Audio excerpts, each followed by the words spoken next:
usando a dor de Jesus para a reconciliação política. Infelizmente, nos bastidores da política, há muitos conchavos e acertos escusos. Nós sabemos disso. Às vezes a miséria serve de excelente propaganda para que alguns políticos se promovam politicamente. E se exterminarem com a indústria da miséria, muitos deles serão alijados do cenário social. No campo do uso de drogas, esse fenômeno ocorre. As drogas não só interessam ao usuário e ao traficante, mas também àqueles que promovem politicamente, né, ou melhor, que se promovem politicamente em cima da miséria dos outros. Todavia, apesar de haver políticos que maculam a arte de legislar e governar, há políticos que honram o ofício intelectual, né, e são amantes da honestidade.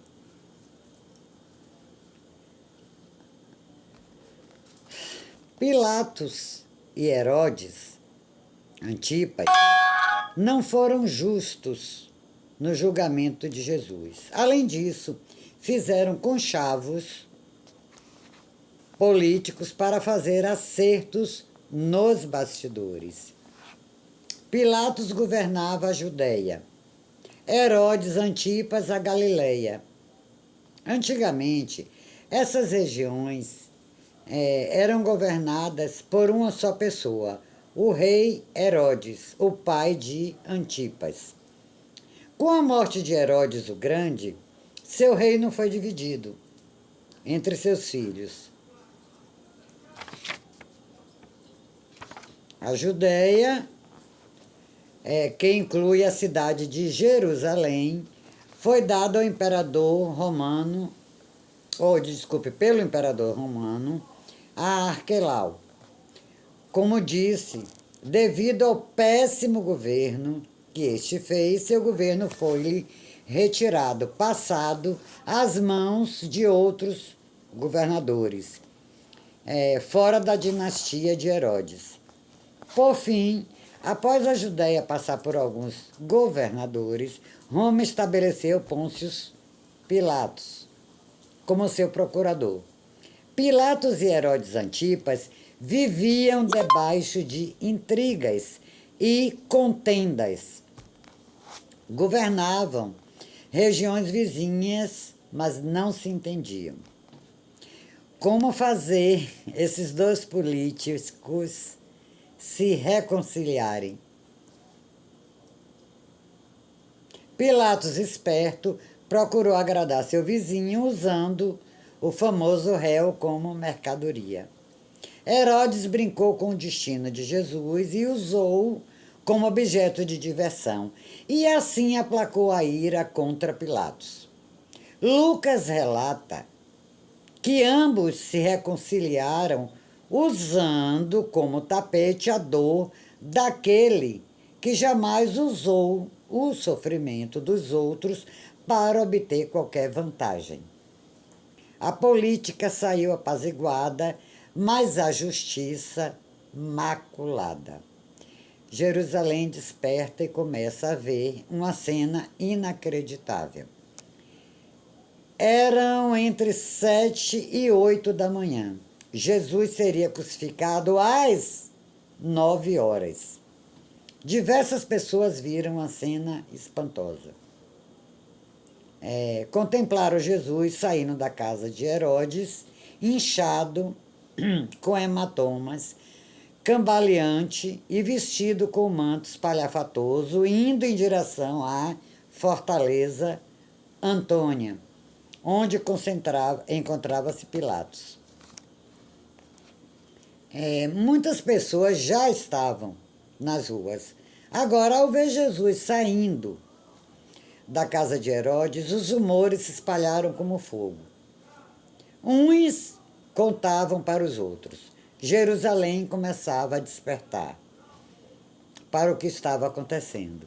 Descobriram que até seus discípulos o abandonaram.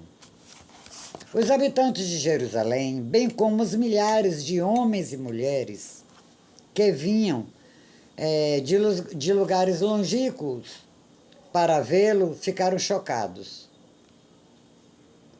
Não podiam crer que o mais forte e brilhante dos homens estivesse tão frágil e solitário. Não era possível que um único homem que pisou na terra e, segundo as Escrituras, ressuscitou, mortos, estivesse morrendo. Que ressuscitou mortos, estivesse morrendo. A fé das pessoas ficou profundamente abalada. A possível revolta que poderiam fazer para protegê-lo deu-se lugar ao espanto. Não conseguiam se recompor e muito menos culpar o Sinédrio, pois quem estava à frente do julgamento era o poderoso Império Romano. Jesus caminhava em direção a Pilatos. Para seus inimigos, o seu sofrimento era um espetáculo de sarcasmo. Para os que o amavam, era um espetáculo de dor. Eles morriam por dentro ao vê-lo sofrer. Os seus discípulos não dormiram. Passaram a noite insônios, chorando por tê-lo abandonado. Angustiados por saber que seu amado mestre estava sendo mutilado por seus inimigos. O desespero de Pedro era grande. Havia contado que o mestre tinha sido drasticamente espancado e que ele o negara 3 vezes. Ninguém sabia o que dizer. O mundo parecia desabar sobre eles. Foi uma noite inesquecível.